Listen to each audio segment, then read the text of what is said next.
Abū Ṭālib had protected his nephew for years, and then he died, and that protection died with him. The Prophet, peace be upon him, turned to Ṭāʿif next, hoping for shelter there instead. They stoned him until his feet bled.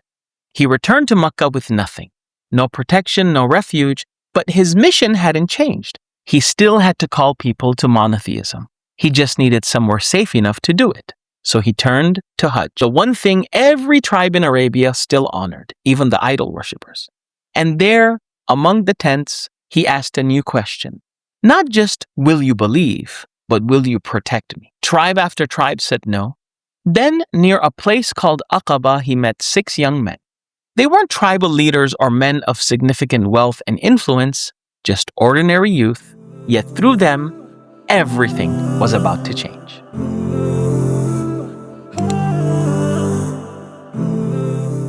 After Ṭāʿif, the mission itself hadn't changed.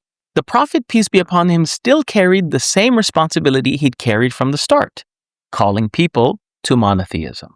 That never stopped. But Makkah could no longer be the place it happened from safely, not without Abū Ṭālib's protection standing between him and his tribe of Quraysh. So alongside his preaching, he was now also seeking something else, a tribe strong enough and willing enough to shelter him, so the mission itself could continue. Because in that world, a man with no tribe behind him had no real safety. If someone wanted to kill you and no one stood ready to avenge you, nothing stood in their way. Hajj gave him access to tribes from across Arabia gathered in one place once a year. So that season, he went from tent to tent. Powerful tribes, established names. Some refused outright. Others were more calculating, willing to make the gamble, but only if leadership passed to them afterward. He refused those terms outright. This wasn't his to hand over. Then, near the tents at Aqabah, he came across 6 young men he didn't know. He asked them directly, "Who are you?" "We are from the Khazraj," they answered. He asked something more specific. "The neighbors of the Jews?" They confirmed it, and that detail mattered. He knew exactly who these young men were. From Yathrib, a city where Jewish communities had lived for generations, warning that a prophet was coming. So he sat with them right there. No introduction through a chief, no formality. He explained Islam to them. He warned against the idols they'd grown up worshipping. He recited verses of the Quran with the same seriousness he'd shown to the powerful tribes who had already turned him away. All 6 accepted Islam on the spot. Think about what had just happened. Abū Ṭālib was gone. Ṭāʿif had failed. Every major tribe he'd approached had said no or wanted something he couldn't give. And the actual turning point, the moment that would eventually lead to an entire city, came from 6 young men nobody would have called important. There's a lesson in that. Never look down on an act done for the sake of God, no matter how small it looks. If the Prophet had only spoken to men of status, these 6 might have gone by unnoticed. They didn't have power. They didn't have armies.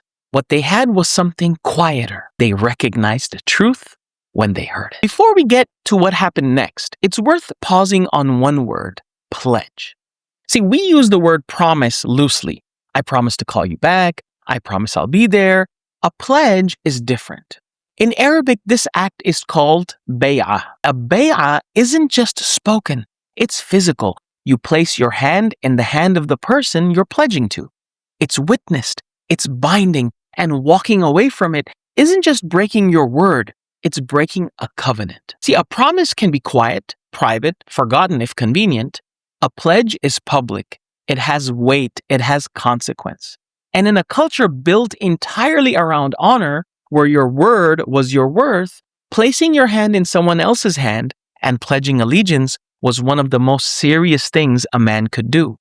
That's exactly what happened next. The 6 went home to Yathrib, and something happened that even they might not have expected. They talked, they shared what they'd heard, and by the next Hajj season, they didn't come back alone. 12 men now stood at Aqabah, 10 from Khazraj, 2 from Aus, the largest group of converts from outside Makkah the Prophet had seen up to that point. Here's what's remarkable.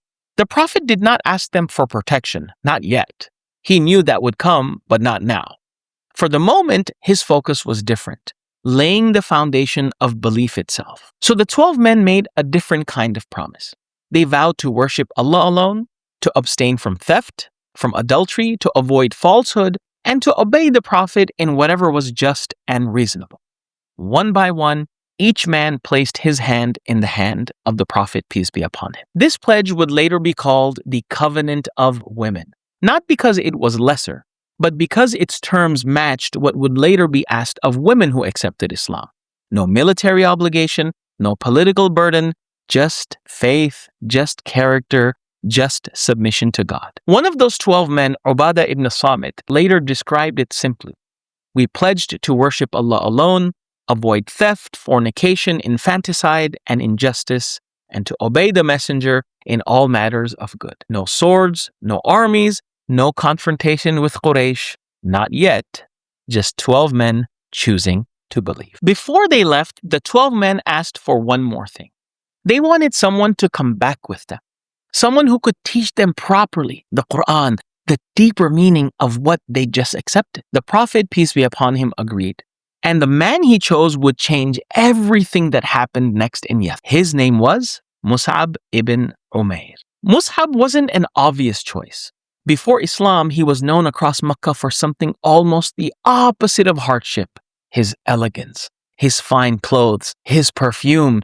He came from wealth, from noble lineage, from a mother who gave him everything the city could offer. Then he accepted Islam, and almost overnight, he lost it. His family turned on him. His mother withdrew her support. The comfort, the status, the fine garments, all gone. And he didn't go back for any of it. What remained was a young man, eloquent, intelligent, deeply learned in the Quran, who had already proven he could give up everything for this message. And the Prophet didn't send him for teaching alone. Musʿab was being sent to observe, to quietly assess the real condition of Yathrib, its tensions, its openness, its readiness, and report back. In other words, before anyone could talk about whether Medina was viable, someone had to actually go and see it for themselves. That's exactly what Musʿab was walking into.